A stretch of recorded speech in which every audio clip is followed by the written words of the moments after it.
முக்கியமாக கடன் பிரச்சனை இருக்கிறவங்க நாளைக்கு இந்த விஷயத்த தவறாமல் செய்யுங்க.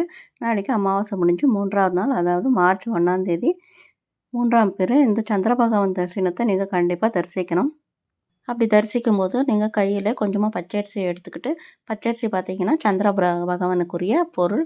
அந்த அரிசியை எடுத்துக்கிட்டு போயிட்டு நம்ம சந்திரன் கிட்ட நின்றுட்டு 3ஆம் பிறை பார்த்துட்டு நம்ம மனசில் இருக்கிறத வேண்டிக்கின்னு, ஓம் சந்திர பகவானே போற்றின்னு சொல்லிட்டு 108 முறை நம்ம சொல்லிவிட்டு, அப்புறம் அதை எடுத்துகிட்டு நம்ம ஒரு துணியில் மூட்டை கட்டிட்டு, அந்த காசு பணம்லாம் வைக்கிறோம் இல்லையா, அந்த ட்ராவில் இல்லை பொட்டியில் நம்ம போட்டு வச்சிடலாம். வச்சுட்டு நம்ம சாமி ரூமில் விளக்கேற்றி வச்சுருப்போம் இல்லையா, அங்கே நம்ம தூப அதை ஆராதனைலாம் காட்டிட்டு நம்ம வேண்டிக்கும்போது நம்ம வீட்டில் இருக்கிற நெகட்டிவ் வைப்ரேஷன் கூட போகும். அது மட்டும் இல்லாமல் வறுமை நீங்கி செல்வம் அதிகரிக்கும், எல்லா விதமான கஷ்டங்களும் போகும். இந்த 3ஆம் பிறை சிவபெருமானுடைய தலையில் நம்ம பார்க்கலாம். சிவபெருமானோட ஆசீர்வாதமும் கிடைக்கும். சந்திர பகவானுடைய அருளும் நம்மளுக்கு முழுமையாக கிடைக்கும்.